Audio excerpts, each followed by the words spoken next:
What's up, Flannelverse? We are back for week 7, Broncos at Saints. We have Sean Payton returning to New Orleans. Should be a pretty bad game here. Should be low scoring, the lowest total of the entire week. For this one, we're missing Derek Carr, at least most likely missing Derek Carr. Everybody's anticipating it's going to be Spencer Rattler once again this week.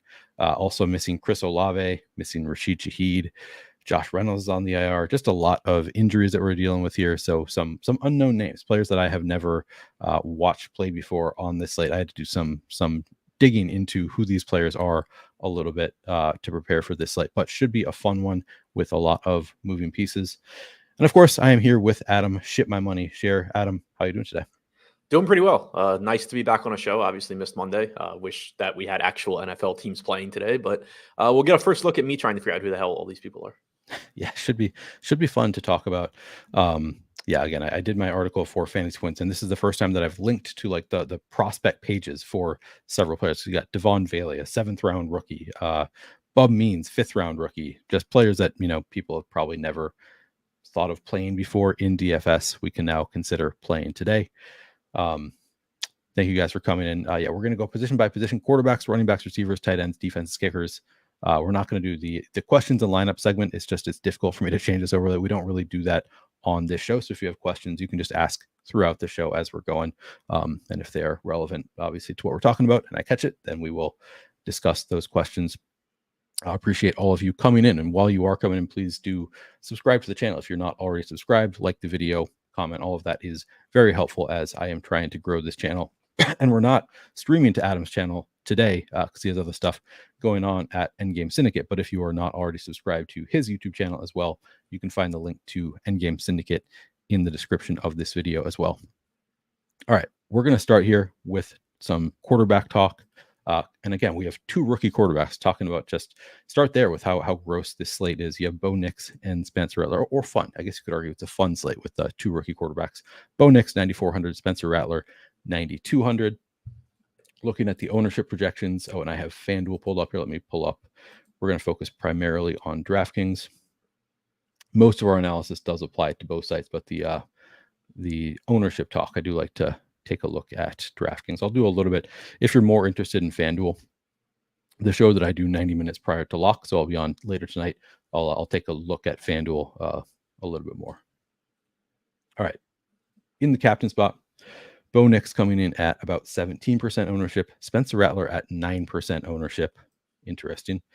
In the flex, we have Bo Nix at 49% ownership. Spencer Rattler at 43% ownership. That Spencer Rattler captain ownership surprises me a little bit, Adam. I'm not sure that I necessarily think it's wrong, but on a slate where we don't have that many really strong options, how do you feel about 9% Spencer Rattler a captain? It seems pretty right to me, like almost perfectly. I haven't projected like between 8 and 9% at captain and ownership wise, but also between 8 and 9% as far as his optimal percentage at 9,200. So it seems fine to me. Yeah, I mean, me too. It's just when I think about like there's so we've talked about this on a recent slate where I try to like break things down in my writing. Like, these are the studs. You should play at least 3 of these players. This is another one where there are only 5 options who fit into that. Like, they project well enough that I like feel strongly that you should have 3 of them. And still on this slate, I was like, man, I don't even know if you need 3 necessarily. You could probably get away from just a couple. But Spencer Rattler, one of them. Yeah, I think you're probably right. Though 9% ownership doesn't seem that far off where it should be. Overall ownership, again, we had in the flex Spencer Rattler coming in 43%, Bo Nix 49%. I don't know. How do you feel about the overall ownership? Bo Nix a little bit over 60%, Spencer Rattler a little bit over 50%. Yeah, I think Rattler pretty much correct to me in flex as well. Maybe going a little bit under owned, but nothing too crazy. The thing with the quarterbacks that stands out the most to me in my first round of stuff is that I do think Nix is going a little bit under owned at captain. Even at, I haven't projected about 16%. He showed up as the optimal captain about 21% of the time in my first run, which is second most behind Alvin Kamara on the slate. So that's what stands out the most to me as far as ownership goes. Now with Nix, I do also think he's going over owned at flex. So it's not a situation where I think the field is like wildly under on him as far as playing him, but I think that they're just playing him probably a little bit too much at flex and not quite enough at captain. Yeah, I think that seems fair. As far as correlating goes, I sort of had trouble with this one. So the way I broke down, I think Bo Nix you can play naked. anywhere in your lineup. I think that you can play him even in the captain spot naked, just because he's been running 30 yards per game, averaging half a touchdown. He has 3 touchdowns through 6 games played. So he is a bit of a running quarterback and might be spreading the ball around. I don't think I'm going to play him at all in the captain spot without any pass catchers. I might not actually play him at all without any pass catchers, because I think his pass catchers are also really cheap. So probably if he's optimal, one of his cheap pass catchers gets there as well. But he runs enough that I think you could play him without any pass catchers in the flex. I don't think I would do it at captain. Do you feel the same way with Bo Nix? Similarly, like I don't love it at captain without pass catchers. I do think it's still okay. Like I'm looking at who shows up in the flex when he is at captain, and Kamara is, obviously the first guy because he's just the best player on the slate. Javonte Williams is next. That's the highest owned Denver or highest used Denver guy with Knicks. So like it's a teammate, but it's not a true receiver. Then it's Spencer Rattler. Then it's Sutton, Valet. So like 48% of the lineups that have Knicks have Sutton, and then 50% have Javonte Williams. So I would think that, most of the time you're going to be wanting to pair him with a receiver because he is a quarterback. But I do think that the rushing upside that he gives you, rushing touchdown equity he gives you, in addition to his limitations as a passer, does kind of open the door for him naked at captain, or at least, a little bit more limited stacks than usual, just because there is that range of outcomes on this slate where it's just like an ugly game. Knicks gets a rushing touchdown or 2. He is the optimal captain, but like he doesn't really bring anybody with him necessarily. Yeah, no, I agree with that. I guess so. Just since you brought up Javonte Williams there, he does have the second most targets on the team this year. So not a wide receiver or tight end, but I would consider Javonte Williams. He has 25 targets on the year. So as you can see here, number 2 on the Broncos behind Courtland Sutton. So I'd say I qualify him as a pass catcher. I sometimes feel like I need to make that distinction when I'm talking about pass catchers, because a lot of running backs I would not say qualify for me when I'm like doing that equation, but I think Javonte fits into that. It's always like in the middle for me, because typically your running backs, even if they are pass catchers, aren't going to have a ton of receiving touchdown equity from the quarterback, which like obviously that's what you're really looking at when you pair them together, because spamming PPR points for Javonte Williams it can actually be a negative for Bo Nix at captain. So like there is that distinction, but also, if he does obviously have some receiving touchdown equity. Yeah, exactly. Justin Steele, the mod, is in the chat. Good. Thank you, Justin. So I think it's okay. Not my favorite thing to do. Probably not going to be playing any Bo Nix at captain without pass catchers in the flex. Spencer Rattler. So this is where I struggled. Is Spencer Rattler in his first game did have 27 rushing yards on 4 carries. So he was kind of right around the same average as Bo Nix in that game. And it's sort of always hard looking at college stats for quarterbacks to figure out how much of a running threat they are, because sacks are included in the rushing yard totals for college stats. But I think not quite as good as Bo Nix in general as a rusher. So I don't think that I would play him naked, at least definitely not in the captain spot. I don't think I'm inclined to do it in the flex also. But again, I include Alvin Kamara obviously as a pass catcher there. Do you think you'd be okay playing Spencer Rattler anywhere in your lineup without any pass catchers, including Alvin Kamara in that equation? Or do you think you're always going to be pairing him up with somebody? I would assume I'm usually pairing him, if for no other reason, because Kamara is going to end up in so many lineups. True. Yeah. In the lineups that I have right now that I built, as far as just looking at optimal percentages, with Rattler at captain, Kamara shows up 74% of the time. Means is 50 plus 55% of the time. Juwan Johnson's in there like a quarter of the time. So is Mason Tipton. So you do see, I think, pass catchers, obviously including Kamara, showing up more often with Rattler than with Nix, which I would expect. Yeah. Todd asking who runs out of the slot for Denver. We'll take a look at that when we get to receivers. I don't think I know off the top of my head with this receiving core who's going to be the slot, but we can take a look at who has in the past. Anything else on quarterbacks? Are you ready to move on to running backs? No, I think we move on. All right, let's do that.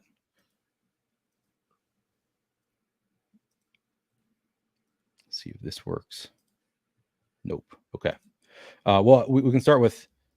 Let's start with the Saints, because Alvin Kamara is pretty obvious best play on the slate. I think I don't think anybody would dispute Alvin Kamara is like not including ownership obviously, but ownership agnostic. The highest projected by 5 fantasy points, as you see here.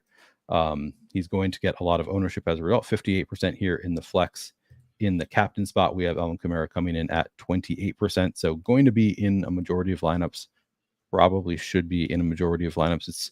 It's hard to imagine Alvin Kamara not being optimal unless he gets hurt. It's kind of the way I see it with Alvin Kamara. He's most likely going to be in the winning lineup somewhere. How much Kamara are you getting to? How much you getting to him at captain? Are you playing much without him? How are you approaching it? Yeah, I mean, he to me pretty clearly looks like the best play on the slate overall between captain and flex.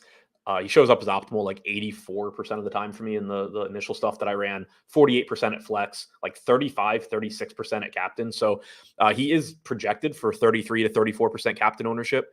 And I think it's fully warranted. I think it's kind of just one of those slates where it sucks. Like it becomes that much more difficult to avoid trains and duping when you have the same captain being used in 1/3 of all lineups.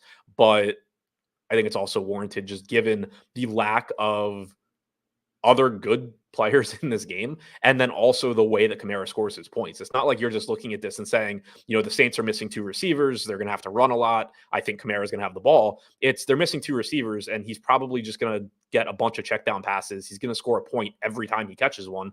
And it's going to be really hard for other players not only to overtake him at captain and be the best play on the slate, but overtake him period is one of the top options on the slate. He had 8 targets last week in the game with Rattler, so I don't think we have to really worry about Rattler being somebody that like doesn't check down or something like that. Right. I think that we are most likely back to Kamara just being like a PPR cheat code, and there not really being a clear way around it. Yeah, I mean, like you could see him being, putting up 12 fantasy points. Like I could definitely see Alvin Kamara putting up 12 fantasy points. It's a tough defense. He, isn't guaranteed to have a lot of yards.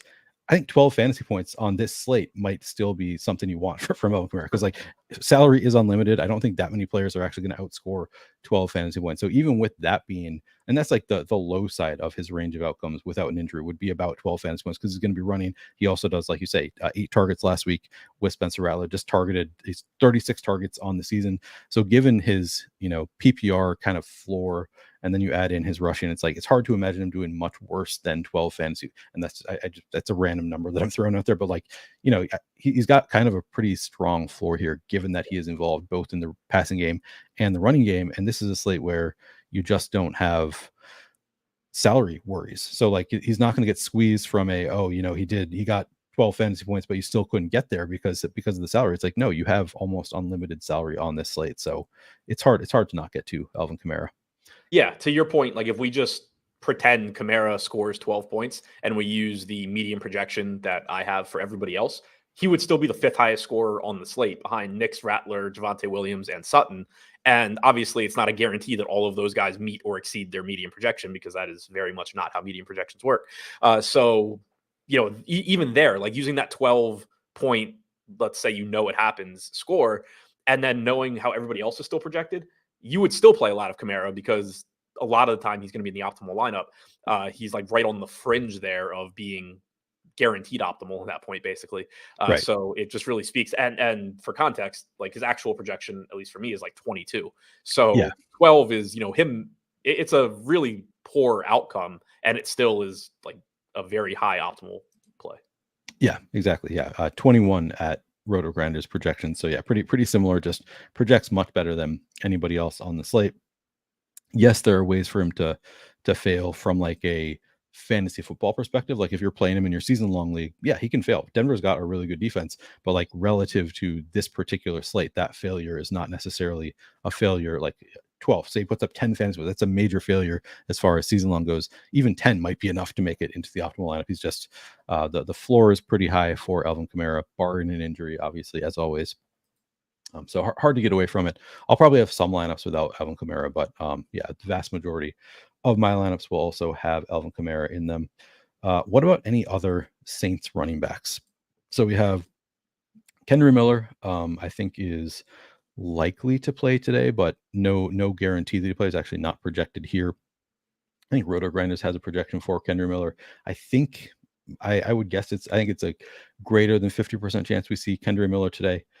But no guarantees that yet. Roto Grinders has him at 2 fantasy points at 2,400, so it doesn't project extremely well. Then you have what's his name? Jordan Mims. I want to say Jordan Mason is 200. So again, fantasy points as Jordan Mims 200, getting 2.6 fantasy points, getting some of that backup work. Roto Grinders, I don't even know if they have much of a score. I don't even see him in the player pool here for Roto Grinders. And then of course you have Jamal Williams. It's kind of a mess behind Alvin Kamara. Are you getting too much of any of Jordan Mims, Kendra Miller, or Jamal Williams? Not too much, no. Right now, Williams and Miller project pretty similarly. Again, obviously with the assumption that Miller plays, and then Mims is clearly the third guy. Obviously, also much cheaper, but Williams and Miller both projecting for like 3 to 4% flex ownership, no captain ownership. They're getting like 4 to 5%, 3 to 5% flex optimal. So like very, very similar to the field, very low probability plays. Obviously, they have some contingent upside if Kamara were to get hurt. But there is also, in this case, like the hypothetical where Kamara gets hurt, there is still some chance that like neither of them end up actually doing well because the offense just isn't good. Neither of them are free. They're both cheap. You're probably getting a split backfield at that point too. I don't necessarily think one guy just takes over. So obviously if Kamara were to get hurt, there is a very good chance at least one of those guys is optimal. If you knew Kamara was going to get hurt, you would be jamming those guys, but it's not like it's a guarantee they're optimal even in that relatively low probability event. And if you assume that Kamara doesn't get hurt, then, obviously you're drawing pretty thin on those guys. So, low probability plays, ways that maybe you can use to differentiate in large field. Going back to how I think it is going to be pretty difficult to build quality lineups that are different today. Maybe you do just kind of play Kamara captain, throw in Jamal Williams, hope that somehow that makes sense and works out because other people will do it a little bit less. But, obviously it's not a preferred way to go in terms of chances of success. Yeah, I don't totally hate that. I think Jamal Williams it's a tough play for me. I do think like if Kamara gets hurt, it's probably just the Jamal Williams show. Like I want it to be Kendra Miller. I don't think Jamal Williams is very good, but he probably is the like if Kamara gets hurt like in the first quarter, it would probably be Jamal Williams getting the bulk of the work. Not necessarily. I don't necessarily know that, but he's also not that involved in the passing game, so it's tough for me to get to. Like I don't think Jamal Williams has a ton of standalone value. He has some. Like he might see a handful of carries, but 3,600 still not really guaranteed to be any good. I guess they have no Taysom Hill today, so that helps a little bit with the like one less goal line option. Maybe Jamal Williams, if Alvin Kamara runs it down to the one, that whole scenario, maybe it's Jamal Williams that comes in. There are outs there, but yeah, I don't know. I don't think there's a ton of standalone value. I think it's more contingent value. Jordan Mims, I guess, is sort of interesting just because he's min priced, and I don't think we have a lot of cheap options, but not necessarily min priced options. Let's take a look at the bell cow report from last week. I'll point it out in chat because Brandon Katz actually said something somewhat intelligent. He said that I lost it. The Saints offensive line has multiple injuries and New Orleans has injuries at receiver too. Denver's whole defense will focus on Kamara. Yeah, that probably is the case. It makes sense logically, but it goes back to really understanding how Kamara gets his points and understanding that like Denver is not trying to prevent PPR fantasy points. A 2-yard pass. Right. Yeah. Denver will be perfectly fine if Alvin Kamara catches 12 passes for 28 yards in this game. And if that happens, he's an optimal DFS play and also did nothing to hurt Denver. So it goes back to what I was saying before, where like you don't have the same concerns with Kamara you would if it was just like, Jordan Mason. And you're like, well, he's going to run the ball 25 times, but he's probably only going to catch a couple of passes. And if he is really inefficient, he's still going to score 6 fantasy points. Like you just don't have that level of concern because Denver's not going to be saying, well, we're not going to let Kamara catch the ball. They're going to be saying, yeah, we'll just, when he catches the ball, we'll tackle him within 3 yards. Right. We're going to be ready to tackle. Still just got a fantasy point. Yeah, exactly. Well said. So Jordan Mims last week. So Kendra Miller was not active last week. Jordan Mims, 23% of snaps. So that is not bad. Only had 1 carry in that game. Whereas his he had 3 targets on 18.8% repetition. I have some interest in Jordan Mims. He actually might be the most interesting Saints back to me. What do his season long stats look at? Just because he's 200, and again, we don't really need the salary, so it's not the biggest thing, but I guess that was his his only 3 targets on the season were last week. So I was hoping that was going to be a little bit better. So maybe that was just kind of an outlier game, but I don't know, sort of interest. Are you getting to any Jordan Mims? I'm not really right now, but that's also with Miller, projected in. That news would obviously matter. Right now, I think he's kind of just, if Miller is in, he's, kind of your yeah, you can pray that either something happens to one of the guys ahead of him or he does just catch a 30-yard pass or something. Yeah. But yeah, I think it's pretty tough to get there if he's in. Yeah. Same page. Anything else on the Saints running backs? No. Okay. I guess Adam Prentice like maybe becomes more interesting with Taysom Hill, but again, just like maybe he gets a goal line carry. I'm not anticipating it. And Hill being out is obviously a benefit to Kamara specifically, but the Saints running back room in general.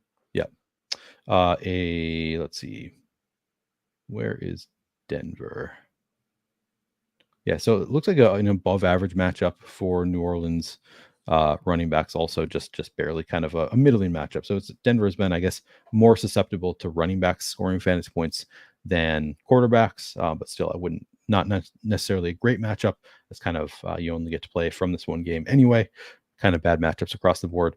The one spot, I mean, Denver has a theoretically good matchup in terms of schedule adjusted fantasy points allowed to running backs, giving up 3.1 more schedule adjusted fantasy points than you would expect to running backs so far this year. Javonte Williams projecting for 13.4 fantasy points here. Jaleel McLaughlin 5.6. Audric Estime expected to play in this game, get some run, project for 1.3 fantasy points. Michael Burton, kind of a mess. In terms of ownership in the flex, Jamal Williams, 36.5% in the captain. We'll start with Jamal Williams, 9%. So getting sub 50%, around 45% total ownership for Javonte Williams. How do you feel about Javonte Williams? Good. I mean, he offers pass catching upside, like you were saying. He's $3,000 less expensive than Kamara, which is nice.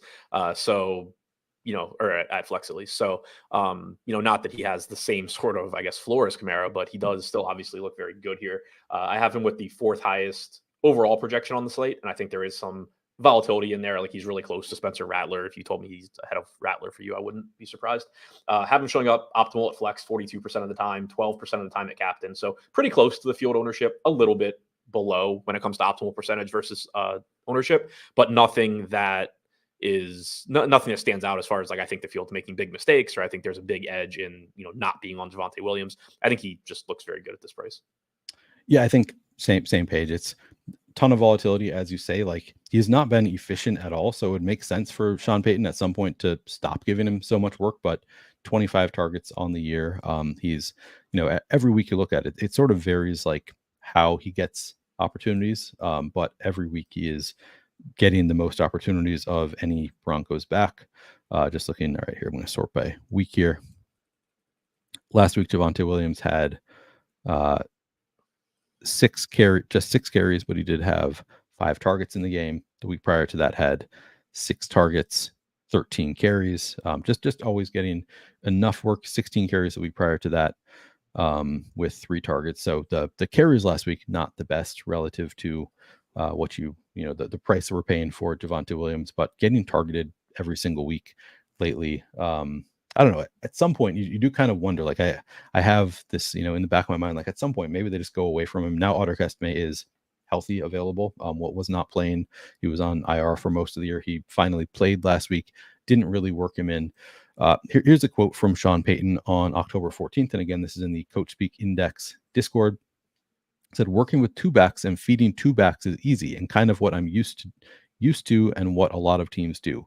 I think it's hard with 3, but we did want to get Audric Estime some work and get him some reps. Obviously, we would have liked more had we had more snaps.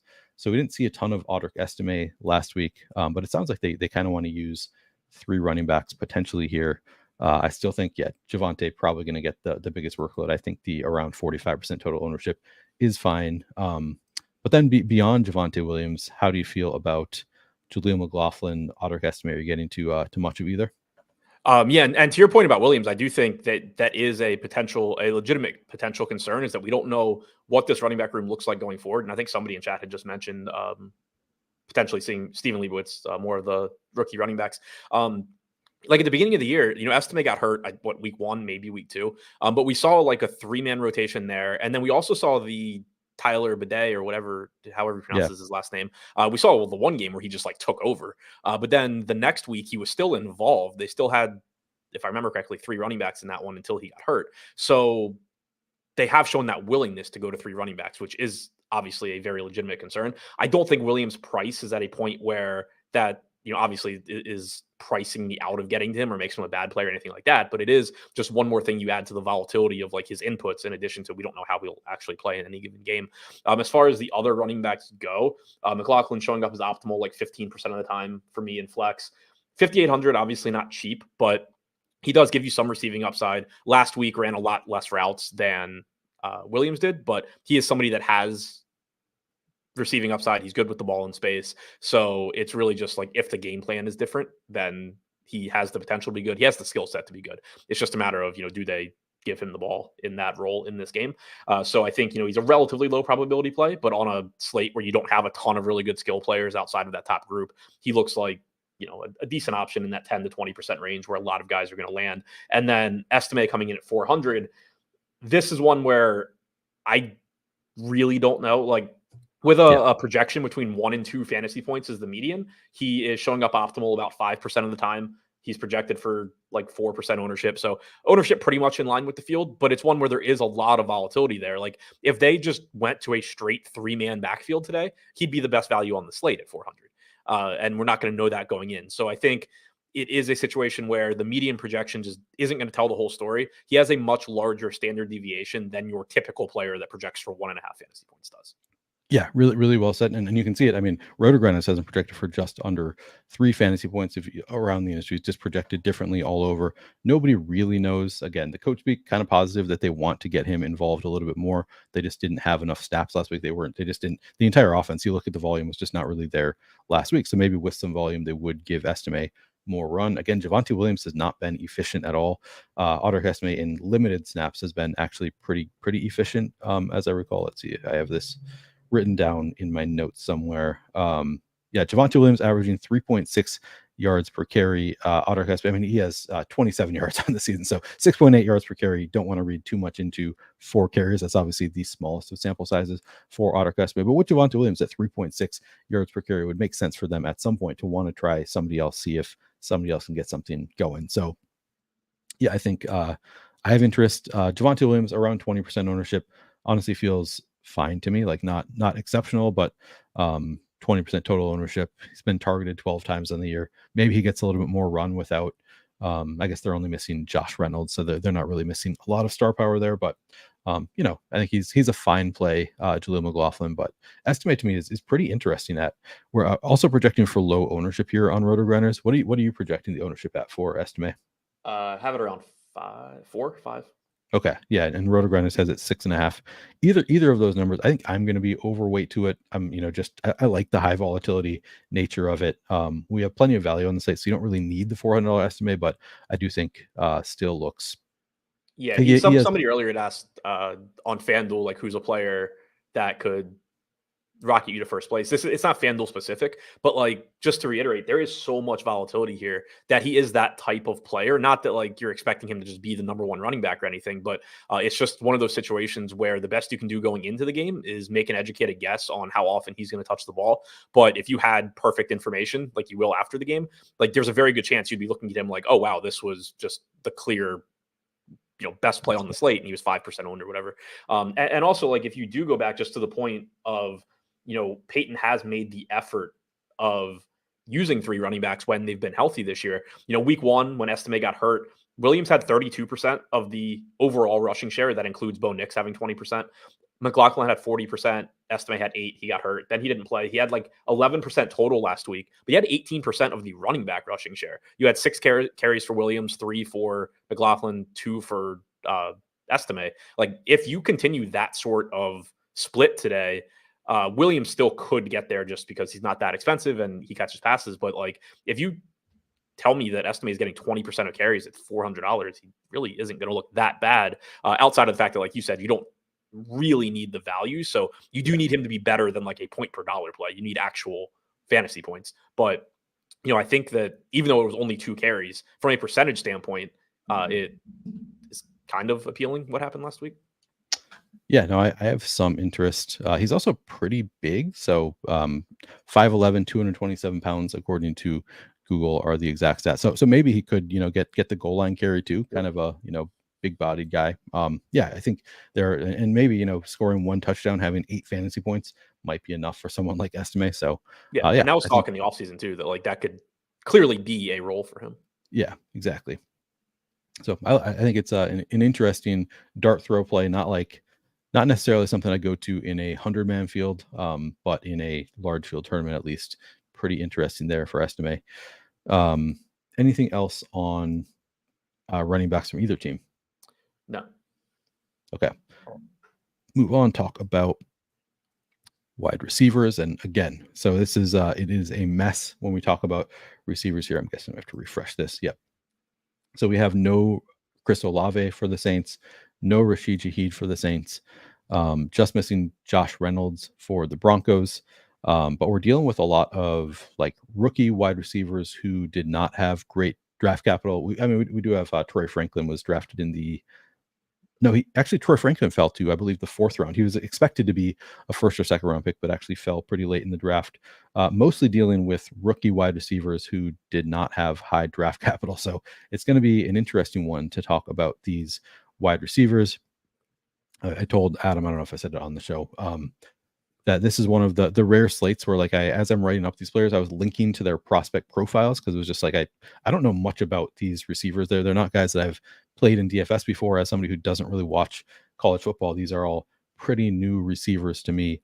But we're going to have to rely on them. And 4 of the top 5 receiver plays on the slate are rookies. It's an interesting one.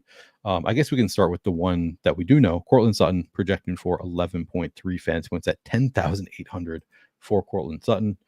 We have him in the flex. Cortland Sutton coming in at 39% ownership. In the captain spot, we have Cortland Sutton coming in at 8.5% ownership. Adam, how are you feeling about Sutton today? I mean, I think he as good as you can. There's going to be efficiency concerns because, one, you don't really have receivers that you have to worry about, or anything you have to worry about on Denver outside of Sutton. And you have Bo Nix throwing in the ball, which obviously, makes targets a little bit less valuable just because of accuracy concerns. But in terms of opportunity, Sutton's actually been one of the better fantasy receivers in the league this year.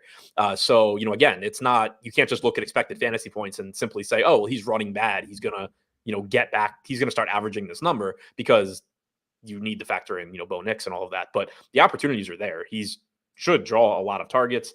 He's, the 2nd most expensive guy on the slate, but it's not like opportunity cost on this slate is that high. He, to me, looks very good. Projects 5th highest behind Kamara, behind the 2 running backs and the 2 quarterbacks. So highest projected wide receiver for me, 37% chance of being optimal at flex, about 4% at captain. Pretty similar to the Fields ownership. I think he's going a little bit under-owned at flex, a little bit over-owned at captain. And that does kind of make sense too, given that I thought that Nix was going a little bit over-owned at flex and under-owned at captain. Just, to me, probably the field going to Sutton a little bit more than they should at captain, and Nix a little bit less, and I haven't flipped. Yep. And not, at least my estimation, not that far off either. I mean, 8.5% captain ownership doesn't seem. What do you have the captain ownership at for Sutton? I have him projected between 6 and 7. I have his optimal percentage at 4. Oh, okay. So, okay, interesting. 4% feels low to me. Seems kind of low to me.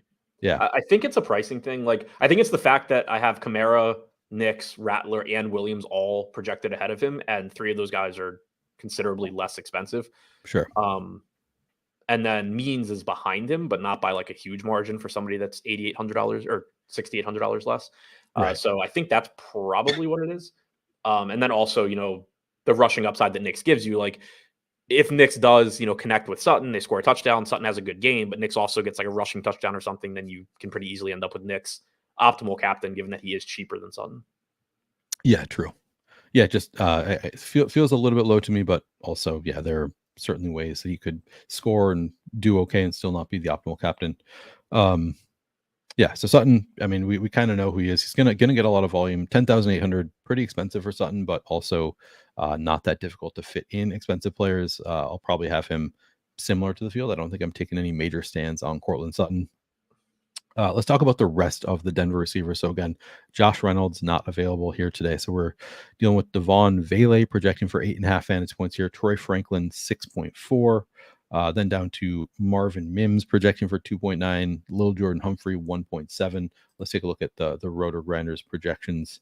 We have Roto Grinders has it Devon Vele projecting for 9.65 is the second best receiver on Denver in terms of projection. Troy Franklin 5.45. Jordan Humphrey 1 fantasy points. Marvin Mims 2 fantasy points. It's not pretty here, but Devon Vele, pretty big. So Todd had asked earlier who's going to be running slot from the slot for Denver, and it looks like it will likely be Devon Vele. Just looking at his season numbers, his percentage in the slot has been around 83% of slot participation in his. He's only played 2 games, but Devon Vele in his 2 games, 13 targets total, running 58.9% of the routes. To me, he is probably the next best. I mean, I guess he projects the next best of the Denver receivers. I don't know. I think he looks like a strong enough play at reasonable. Wait, what was the ownership at? Sorry. 28.5% flex ownership seems fine to me. I don't know. What do you think about that? Yeah, I agree with everything you said. Last week, he had the highest slot route participation on Denver. Ran 77.8% of his routes from the slot, ran 21 total routes from the slot. Next highest was Troy Franklin at 11 total routes. So pretty clearly had the edge there. He is only 4,400, about 28% projected flex ownership, like you said. I have him with a 23 to 24% chance of being optimal there. So a little bit over-owned, but nothing too crazy. Obviously, plenty of ways you can work around that. The being over-owned probably just comes from the additional input volatility at wide receiver. Like, our best guess here is that he is the next guy that you want, but if it turns out that they just have a different receiver rotation, then nobody should be that shocked, because none of these guys outside of Sutton have clearly carved out roles. So he's, the best guess. I think he is the second best Denver wide receiver outside of Courtland Sutton. Probably. And he is since I didn't know much about him going, and I'll just he's 6'4", 203 pounds, so kind of a lanky guy, not especially fast. Drafted in the 7th round. Also interesting, he's a 26-year-old rookie. So that's one of those things that I look at and I'm like, as far as a prospect goes, obviously bad that he's older, but also they drafted him when he's 26 years old. Probably means they're planning on using him sooner rather than later. And I guess we're seeing that. So we've already seen it. We don't really need to analyze that because we know they're using him. But thought that was kind of interesting that he's an older rookie. Troy Franklin, also, I think Troy Franklin would be maybe the next best bet as far as I see it. 65.9% of routes in week 6, which was his highest route participation of the season. Only saw 3 targets. Franklin, another lanky guy, 6'2", 176 pounds, so pretty thin. But rumor had him as he was going to be a first-round pick. Like there were rumors from people who seemed to be in the know throughout the summer that Troy Franklin was going to be a first. I think it might have been Adam Schefter had said on a podcast that he thought Troy Franklin was going to be a first-round pick. Fell to the 4th round, so what was not a first-round pick ultimately, but clearly had the talent that a lot of people thought he would be. He's only 3,000. Sounds like he's going to get some run. As far as Sean Payton, after the last game, his post-game presser. Again, this is in Coach Week Index. On offensive rookies playing and contributing, he said, "We got to see these guys. We're a young team, and I want to see this runner as well. I want to see Estime, and we're going to see Vele, and we're going to see Franklin. We're not waiting to redshirt these guys, and so we'll continue to see each week their involvement in that plan and how they fit." So unclear exactly how much we're going to see of Troy Franklin, but I thought the route participation last week was promising. Again, came in as the best prospect. I think he looks pretty good too. I guess we should. What is the ownership here on Franklin? 14.5%. I think that's a solid number. I think I'll be over that. What do you think about it, Adam?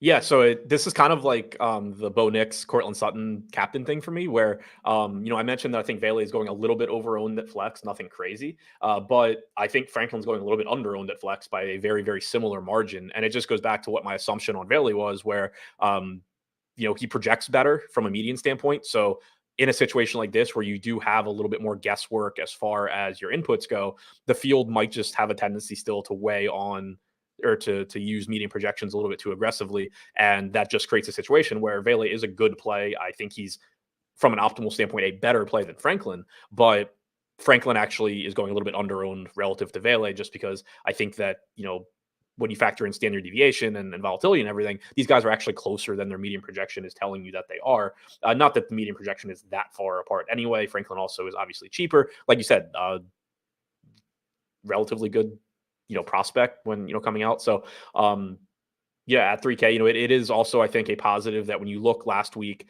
with no Reynolds at the routes, like we said, Vele ran the most, 21 total slot routes, 27 total routes overall. Franklin ran the same number of overall routes.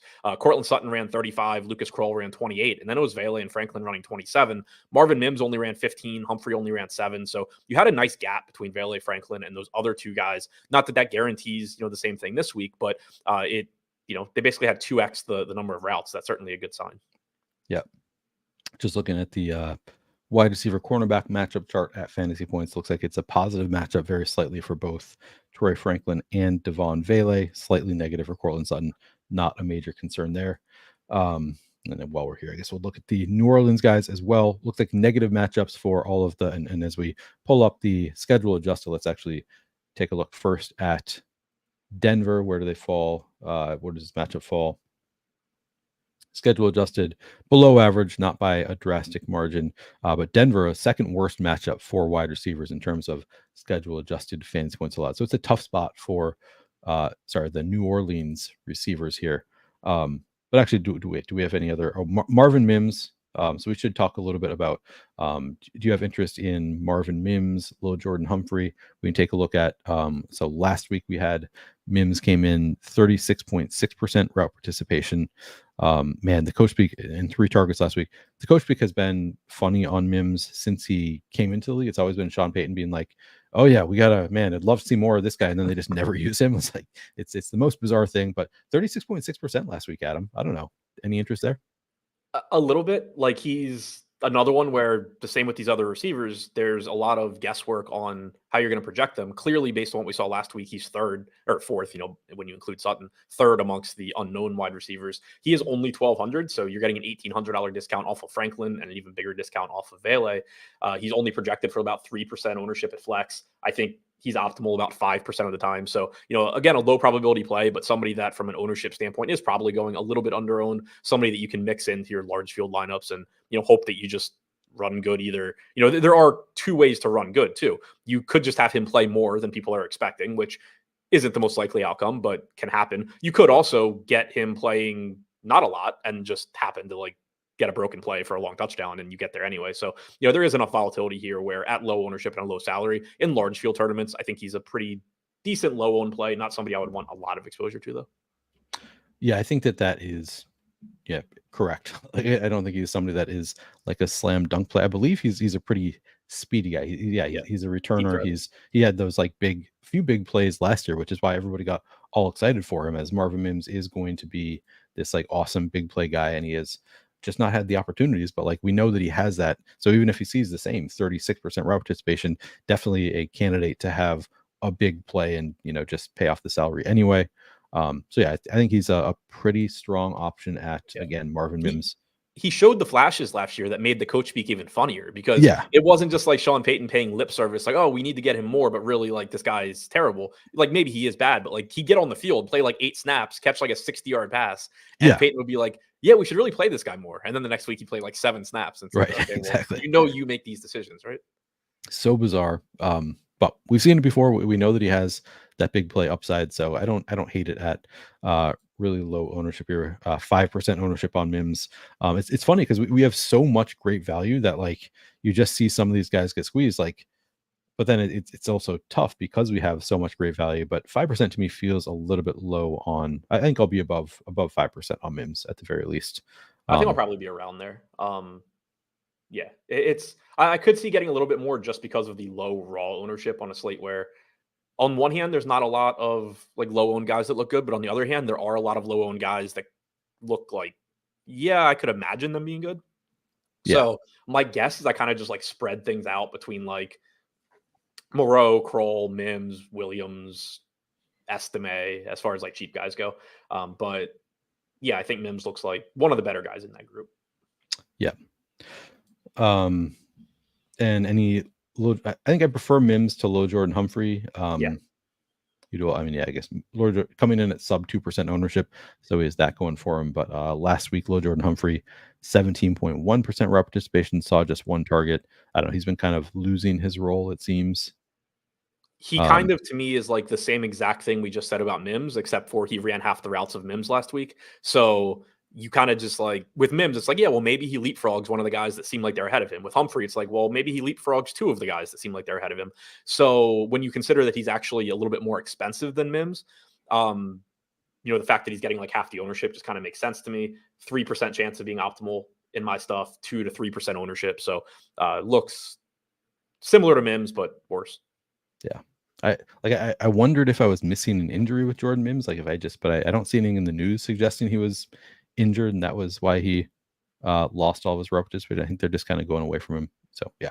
All right, the Saints guys also very interesting. So again, we're missing Chris Olave, missing Rashid Shaheed for the Saints.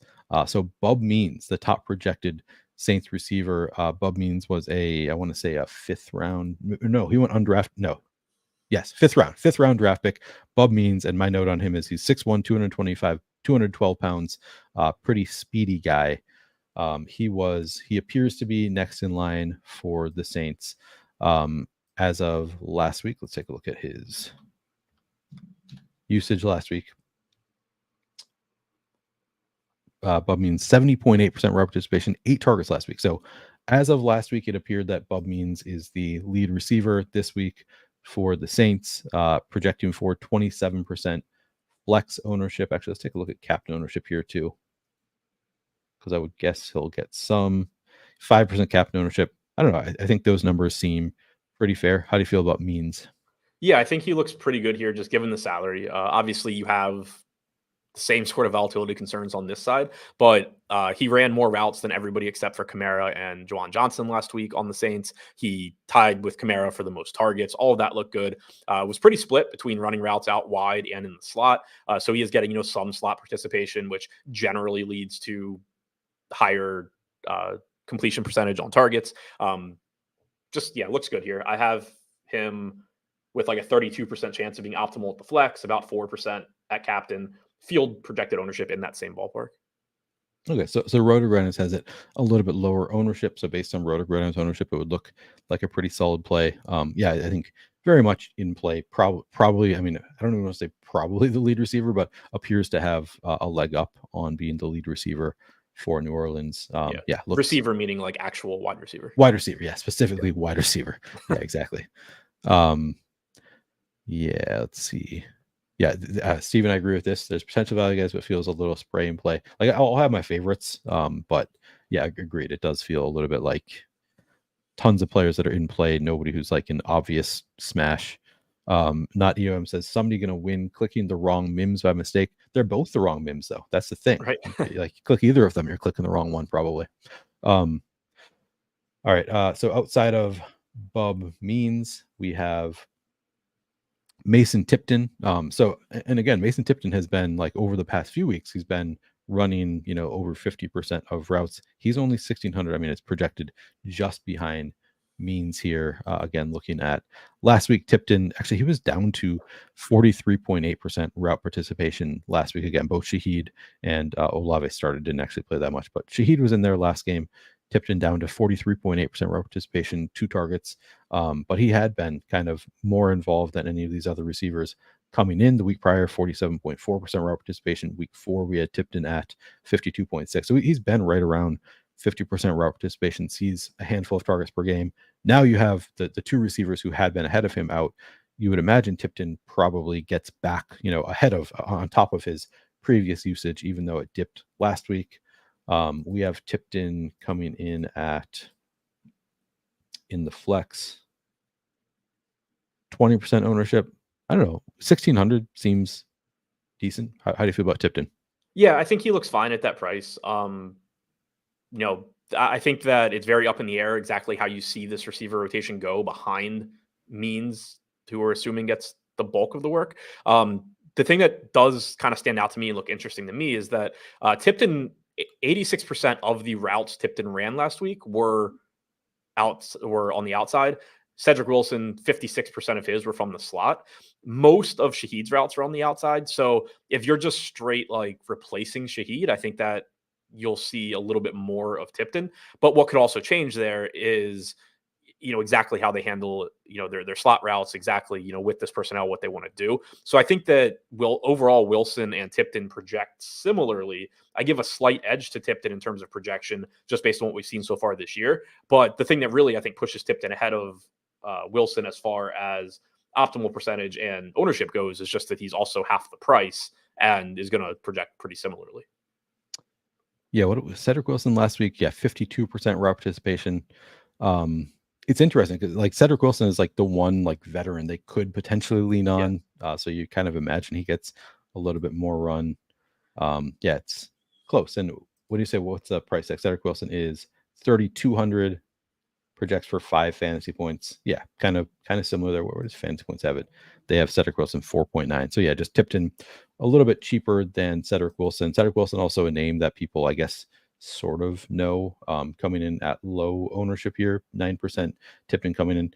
Who do you say is your preferred between the two of them? You said you have a slight preference for. Yeah, so I think it depends on like the question you're asking. So Yeah, Tipton projects a little bit better, I think, just based on best guesses at how this goes, and he's cheaper, so obviously that makes him the better point per dollar play.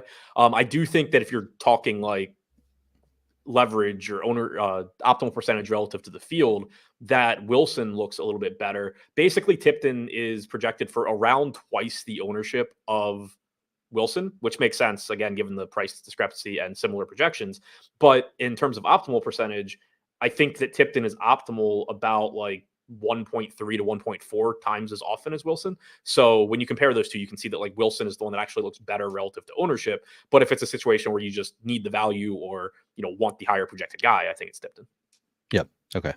Yeah, I think that's exactly right. I don't think I'm going. Are you going to any Dante Pettis or Equanimous St. Brown? I was trying to look for any indication that either of them is going to be like playing any significant amount. I couldn't find anything. Do you see anything? Yeah, I don't really see much. Like St. Brown showing up optimal like 2% of the time for me. And that's just because he's $200 and maybe something weird happens. But yeah, there's nothing that makes me think he's going to do anything. Didn't play last week. Yeah, I guessing that they just go to the players who went last week. But yeah, hard to know. Maybe he comes in, has a bigger role than we're expecting. But yeah, I don't really see much reason for optimism with Equanimous St. Brown. I don't think he's played. Has he played anywhere this year? No. So I don't know. He's on the roster. Could be active. I guess we'll see if he's even active. Anything else on wide receivers in this game? No. Yeah, it's gross. We did the best we could. I spent a lot of time yesterday looking at these wide receivers. I guess I'll read off just quickly since I wrote up their profiles if you're just curious who these guys are in general.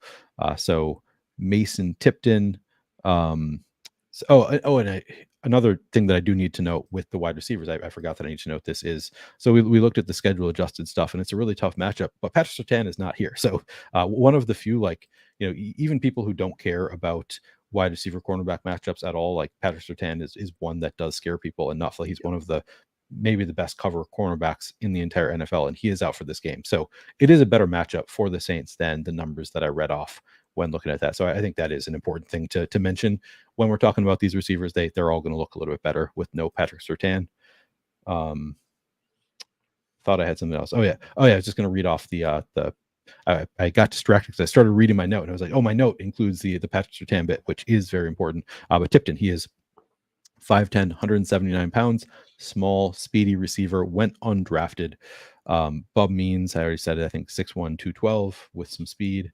And these are I just read the NFL prospect profiles is where I'm getting this. I already read the Devon Vele, Troy Franklin. So yeah, I think we have covered the receivers well enough. Cedric Wilson, I want to say, is 6'1", didn't look at his prospect profile because he's been in the NFL long enough that we have the available data with Cedric Wilson. Okay, let's move on and talk about tight ends, which again, I think is a pretty interesting slate for tight ends. Maybe we're back to tight ends in Showdown.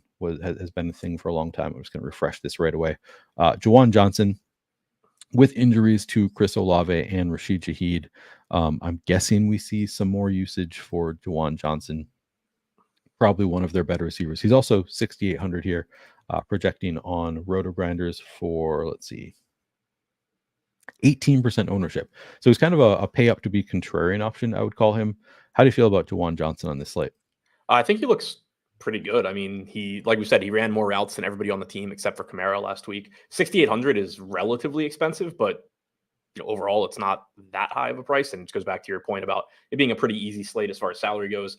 Projected for about 18% ownership, about 18 to 19% chance of being optimal for me. So I think the field's pretty much got it right. He's just on like the upper end of that 10 to 20% optimal range that a lot of guys are in. Yep. Yeah, I like him. I think 6,800 is fine on a slate where we have a ton of value. I would guess I come in overweight to 18% on Juwan Johnson, but not like any crazy amount. Looking at schedule adjusted stuff. Denver. And again, all this changes because no Patrick Surtain. But looks like a slightly above average matchup actually for tight ends for New Orleans. What about Foster Moreau? I guess we can, while we're talking about New Orleans, are you going to go to any Foster Moreau or I don't know if I'm going to any Dallin Holker, but Foster Moreau at least in play. He's 2,800 projecting for 2.8 fantasy points. If we look at last week, so Juwan Johnson was up to 72.9%. That was his highest route participation of the year, if I remember correctly, for Juwan Johnson. So really, they had been kind of a three-headed monster previously with Juwan Johnson, Foster Moreau, and Taysom Hill. Now we see Juwan Johnson kind of separating, 72.9% route participation. We have Foster Moreau still, though, at 25% route participation, saw a couple targets. Kind of like on the high end of those, just like classic backup tight end who might score a touchdown for you. Otherwise, you don't want him. Would you agree with that with Foster Moreau, like on the higher end because of the more usage than a lot of them, but still not great? Yeah, that's where I would put it too. And even like within the context of this slate, I've said there's a lot of like 10 to 20%, give or take, optimal guys. I think Moreau is like just outside, on the low end of that range, but still more likely to be optimal than the more dart throw type guys like Jamal Williams or Marvin Mims or those guys. One other thing, I think keep in mind here with Moreau too is clearly he's behind Johnson at tight end. And that, is to be expected. They were intentionally limiting Juwan Johnson earlier in the year. You're further into the season now. He's running more routes, all of that. But you do have some increased volatility too in the personnel that the Saints go to, given that they are missing their two best receivers. And I was kind of mentioning it earlier that it added to it with the wide receivers. How often are they going to have three wide receivers on the field as opposed to, going with, bigger personnel, going with, two tight ends. If they go two tight ends, it's Foster Moreau out there, given that Taysom Hill's not in. And then also, even if they don't use that personnel a ton, it is more likely, I think, that they would use it around the goal line, so like you get a situation where there's volatility in just how much Moreau is used and how often he's targeted, obviously. But also, I think, given his skill set, it does kind of skew toward, even if he doesn't run a ton of routes or get a ton of targets, it does skew toward him getting, potentially more valuable targets, which at his price tag is nice. So overall, like a 9% chance of being optimal for me. But the thing that does stand out is that at least right now, I only have him projected for like 5 to 6% ownership. So I do think he's going a bit under owned, even though I clearly don't love the play. RotoGrunners has him at wait, I just had this up. I lost him now. At 7.6% ownership. So they have slightly higher ownership. Yeah. And still seems like a slightly positive play, not like a slam dunk awesome play, but a fine play that I'd probably be overweight to. I'll probably be overweight to him. I'll probably have more. Actually, I think I'm 150 maxing the mini max tonight. I'm allowed to play that again. My volume has been low enough over the past couple of years, so I think I'm going to max that out. I didn't know they ever gave it back. Yeah, oh yeah, they so I can play the mini max again, and I think I'm going to max that out. And I would guess I'm going to be overweight to the field there on Foster Moreau, but not significantly. Probably I'll have 10% is what I'll shoot for, something like that. The other side is pretty interesting to me. So Lucas Krull, $1,000 projecting for 4.4 fantasy points. Last week, looking at Broncos, he had 68.3% route participation. He's always been a pretty talented receiving tight end. Now it's what's interesting about it is we actually had Greg Dulcich was inactive last week, and it was a healthy scratch. And Sean Payton said after the game that so here's on the decision to make Greg Dulcich inactive. Again, this from Coach Week Index. He said, I kept seeing Lucas Krull with some things during the week, and I wanted to change it up. He helped us a little bit in the kicking game. He said both of them have similarities. I wanted to make sure Greg knew that, hey, this is week to week.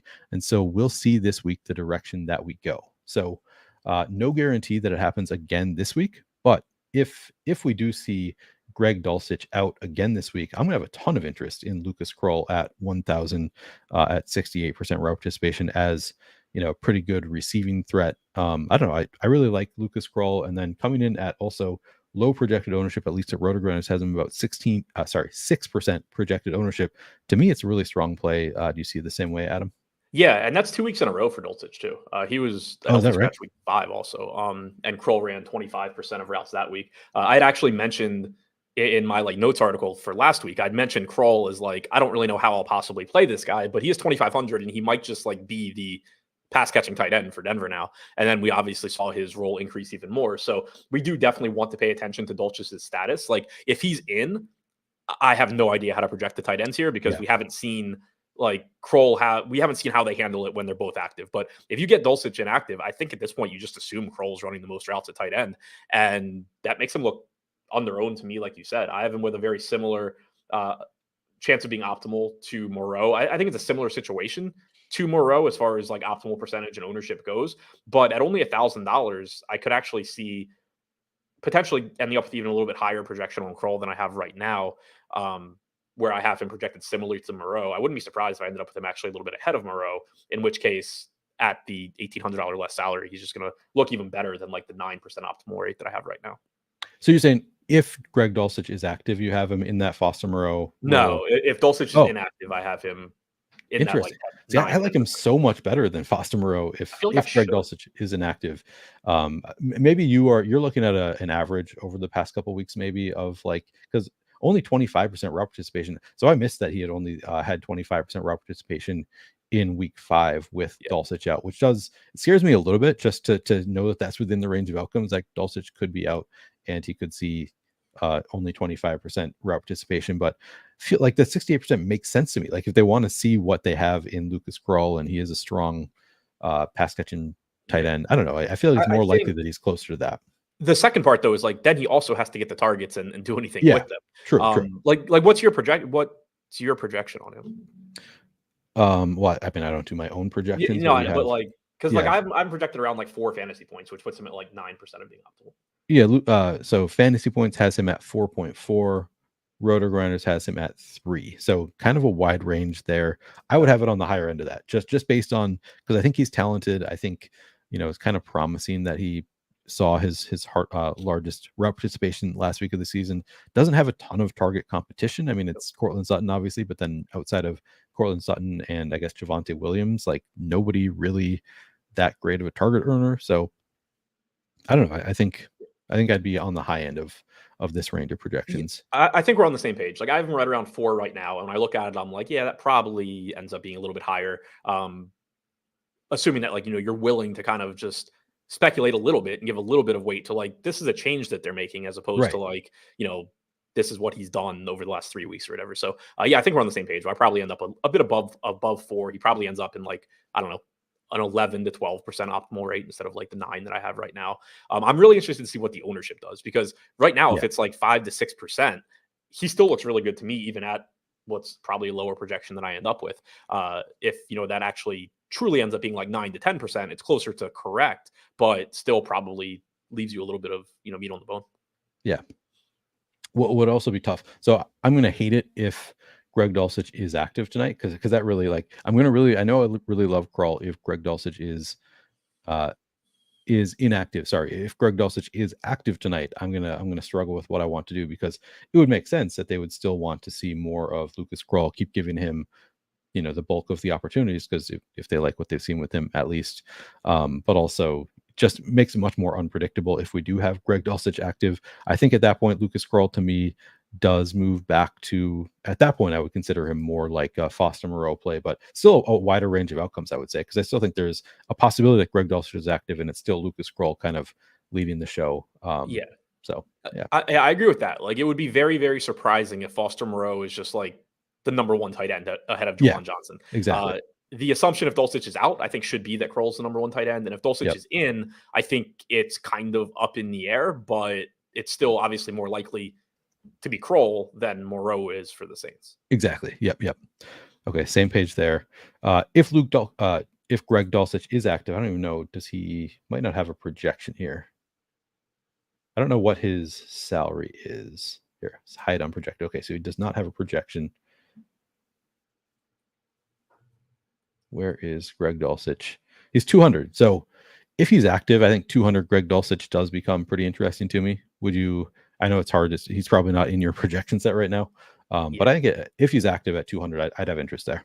Yeah, he's not. I mean, he's not in my projection set, but if he is active, yeah, like I'd probably still prefer Estime at 400, but I'd be fine, taking some shots on him just because you really have no idea how that's going to look. Like, obviously, he's played his way out of the rotation and off the active roster at this point. Right. But it's not like it would be the first time that somebody pisses off a coach and spends 2 weeks in the doghouse and then comes back and gets a shot, So it would obviously have just a massively wide range of outcomes. Yep. And I don't think I'm going to any of these other tight ends. Maybe if Greg Dulcich isn't active, you consider like a Nate Adkins, but I don't see any like strong. He had 6 routes last week, 15% route participation, 1 target, classic backup tight end. Anything else on tight ends for you? No. All right. And then finally, Adam Troutman revenge game. Adam Troutman. Oh, that's important. Thank you for that.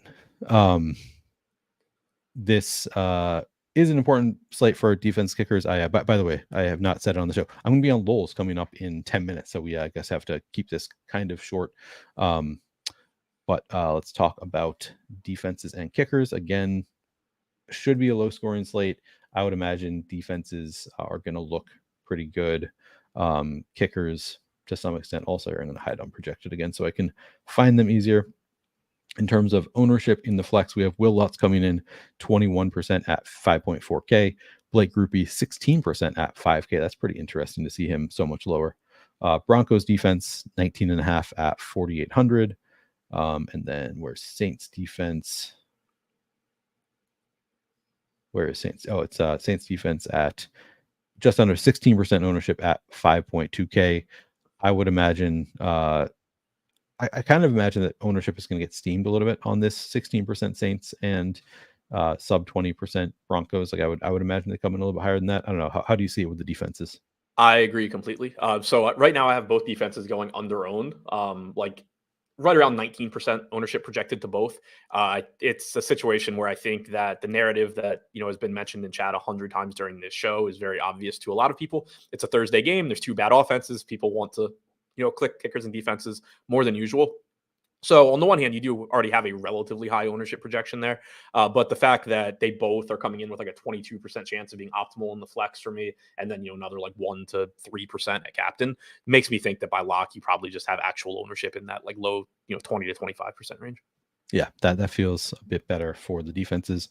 Both pretty strong defenses in general. I would imagine I'm going to have 20 or 25% of the defense. I don't think that I want to be fading. I think that's a great spot for the defenses. Kickers similarly, I think could be. You can just hope that they get it down the field and can't get into the end zone. I don't know. It's so hard to predict with kickers. I don't imagine I'm going to be that far off the field.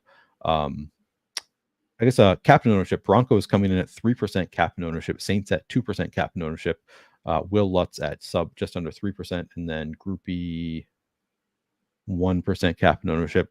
Honestly, those numbers seem fine to me also. I don't know. It's so hard. I don't think I'm taking any major stands with kickers and defenses, but I do think that they are important. I think I'll probably have each kicker in about a quarter of my lineups. I don't know. How do you, sorry, each defense in about a quarter, maybe kickers 20%. I don't know. Yeah, I was going to say kickers are like just behind the defenses for me. Both of them like 18 to 19% chance of being optimal. Right now, they actually have a little bit higher projected ownership than the defenses, like very, very small margin.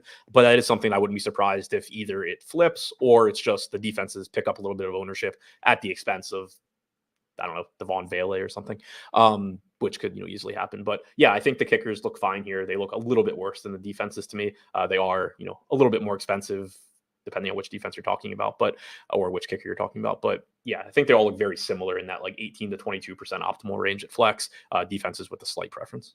Yeah. If you have not already done so, please do subscribe to the channel, like the video, comment, all of that very helpful for growing the channel. And also make sure you go like, subscribe to, not like, I guess you can like a video, but go subscribe to the Endgame Syndicate YouTube channel as well, so you can catch all of Adam's great content. Adam, where can people find your work for the rest of the week?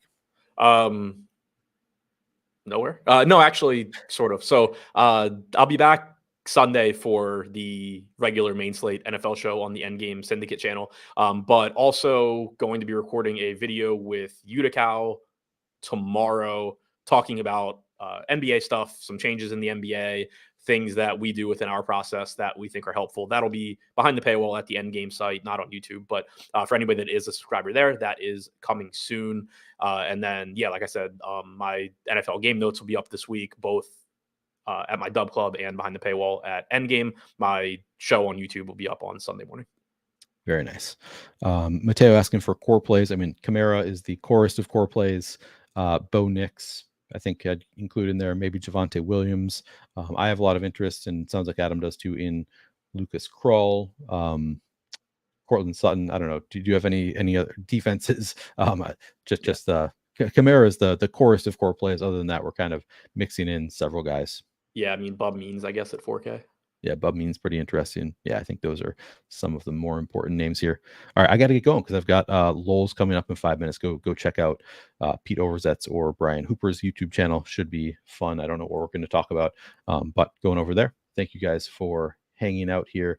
I will be back tonight, 90 minutes prior to lock, to do another breakdown. We'll know at that point if Greg Dulcich is in, any other inactive news, that kind of stuff. So come back for that as well. Thanks, guys, and I will see you tonight.